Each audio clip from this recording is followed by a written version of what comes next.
ಪಿತನ ಸುತನ ಮತ್ತು ಪುತ್ರಾತ್ಮ ನಾಮದಲ್ಲಿ ಆಮೆನ್. ಪ್ರಿಯರೇ, ಯೇಸು ಸ್ವಾಮಿಗೆ ದಾರಿಯನ್ನು ಸಿದ್ಧಗೊಳಿಸಲಿಕ್ಕೆ ಬೇಕಾಗಿ ಸ್ನಾನಿಗೆ ಯೋಹಾನನು ಈ ಭೂಮಿಗೆ ಬಂದಿದ್ದಾರೆ. ಹೌದು ಪ್ರಿಯರೇ, ಯೇಸು ಸ್ವಾಮಿಯನ್ನು ದಾರಿ ಸಿದ್ಧಗೊಳಿಸಬೇಕಾದ ಜವಾಬ್ದಾರಿ ಸ್ನಾನಿಗೆ ಯೋಹಾನನಿಗೆ, ಕೊನೆಯ ಪ್ರವಾದಿಯಾದ ಯೋಹಾನನಿಗೆ ದೇವರು ಕೊಟ್ಟದ್ದು ಯಾವುದಕ್ಕಾಗಿ ಎಂಬ ಅರ್ಥವನ್ನು ಗ್ರಹಿಸುವಾಗ ಮಾತ್ರವಾಗಿದೆ ಈ ಸುವಾರ್ತೆಯ ರಹಸ್ಯಗಳನ್ನು ನಮಗೆ ತಿಳಿಯಲಿಕ್ಕೆ ಸಾಧ್ಯ. ಅದಕ್ಕಾಗಿ ನಾವು ಈ ನಿಮಿಷವನ್ನು ಶ್ರಮ ಪಡೋಣ. ಈ ಸ್ವಾರ್ಥ ಪ್ರಸಾರ ದೇವರ ರಾಜ್ಯದ ಕೆಲಸಗಳನ್ನು ಮಾಡಲಿಕ್ಕೆ ಬೇಕಾಗಿ ನಮ್ಮನ್ನು ದೇವರು ಆಹ್ವಾನಿಸುತ್ತಾರೆ.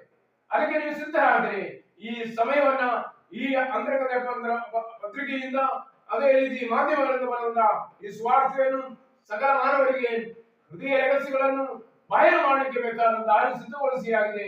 ಪ್ರಿಯ ಮಕ್ಕಳೇ, ಈ ಲೋಕದಲ್ಲಿ ನಾವಿರುವುದು ಅದಕ್ಕಾಗಿ ಆಗಿದೆ. ಸ್ನಾನಿಗೆ ಯೋಹಾನನು ತನ್ನ ಮಕ್ಕಳನ್ನು ನೋಡಿ, ಹಳೆ ವಿಷಸರ್ಪ ಬಿಳಿಗಿಯೇ, ಯಾಕೆ ನೀವು ನನ್ನನ್ನು ಎದುರುಗೊಳ್ಳಲಿಕ್ಕೆ ಬರ್ತೀರಿ ಅಂತ ಹೇಳಿಕೊಂಡು ದೇವರ ಸನ್ನಿಧಿಯಲ್ಲಿ ಇಸ್ರಾಯೇಲ್ ಜನರು ಯಹೂದ್ಯರು ಬಂದಾಗ ಅವರಿಗೆ ಕಠಿಣ ಮಾತುಗಳಲ್ಲಿ ಯೇಸುಸ್ವಾಮಿ ಹೇಳಲಿಕ್ಕೆ ಈ ಯೋಹಾನನಿಗೆ ಪ್ರೇರೇಪಣೆ ನೀಡಿದ್ದು ತನ್ನ ಮಕ್ಕಳು ಪಶ್ಚಾತ್ತಾಪದ ಹಾದಿಗೆ ಬರಬೇಕು ಎಂಬುದನ್ನ ಅರ್ಥ ಮಾಡಿಕೊಂಡಾಗಿದೆ.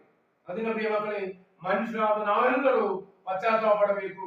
ಅದಕ್ಕಾಗಿ ಯೇಸು ಸ್ವಾಮಿ ತನ್ನ ಆತ್ಮನ ಮುಖಾಂತರ ನಮ್ಮೆಲ್ಲರನ್ನು ತಯಾರುಗೊಳಿಸುತ್ತಾರೆ.